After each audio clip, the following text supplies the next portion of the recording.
Hello friends, welcome back to our channel மாணவன் ஆசிரியர். 11ஆம் வகுப்பு 2ஆம் திருப்புதல் தேர்வு 2025 வேதியியலுக்கான கவர்மெண்ட்டோட ஒரு ஒரிஜினல் கொஷின் பேப்பர். ஸோ இந்த மாடல் கொஷின் பேப்பர் பேஸ் பண்ணி தான் கொஷின்ஸ் எடுப்பாங்க. ஸோ கண்டிப்பாக இந்த கொஷின் பேப்பரோட கொஷின் நல்லா படிச்சுக்கோங்க. மறக்காத வீடியோ ஃப்ரெண்ட்ஸுக்கு ஷேர் பண்ணிட்டு பாருங்கள், யூஸ்ஃபுல்லாக இருக்கும். ஸோ 2 மார்க் பார்க்கலாம். 6 × 12 இதில் வந்து கம்பல்சரி 24. எலக்ட்ரான் கவர்த்தன்மையினை வரையிறு. ஐசோடோப்புகள் என்றால் என்ன? ஹைட்ரஜன் ஐசோடோப் பெயர்களை எழுது. பாரிஸ் சாந்துவின் பயன்களை எழுது. லீ சாட்லியர் தத்துவத்தை கூறு. வரையறு நார்மாலிட்டி. சிக்மா பை இதில் எந்த பிணைப்பு வலிமையானது, ஏன் ரொம்ப முக்கியம்? உடனிசைவு விளைவு பற்றி குறிப்பு வரைக. மீத்தேனின் குளோரினேற்றம் இருள் நடைபெறாது, ஏன்? அதே மாதிரி 33 வந்து கம்பல்சரி கொடுத்துருக்காங்க. 6 × 3 18. சமான நிறை வரையறு. அடுத்து பார்த்தீங்கன்னா நவீன அவர்தான விதியினை கூறு. நீர் வாயு மாற்ற வினை என்றால் என்ன? பாயில் விதியினை கூறு.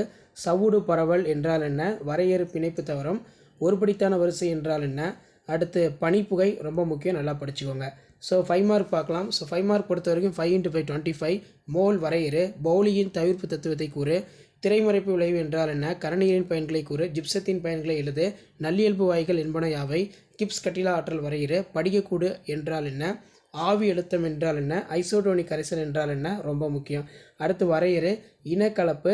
அதே மாதிரி சிக்மா பிணைப்பு. தாழ் வண்ண பிரிகை முறையினை விரி. பின்வருவனவற்றை பற்றி சிறுகுறிப்பு வரைக. பிணைப்பில்லா உடனிசைவு. எலக்ட்ரோமெட்ரிக் விளைவு. மார்கோனிக் விதியினை எடுத்துக்காட்டுடன் கூறி பின்வருவற்றை எழுதுக. ரஷ் முறை, டார்சன் முறை. பின்வருவற்றை குறிப்பு வரைக. மக்கு மாசுபடுத்தி, மக்கா மாசுபடுத்தி. அடுத்து அமிழ்மலை எவ்வாறு உருவாகிறது, அந்த விளைவுகளை எழுதுக. இதான் 11th standard chemistry second revision test 2020க்கான ஒரிஜினல் கொஷின் பேப்பர். தேங்க்யூ.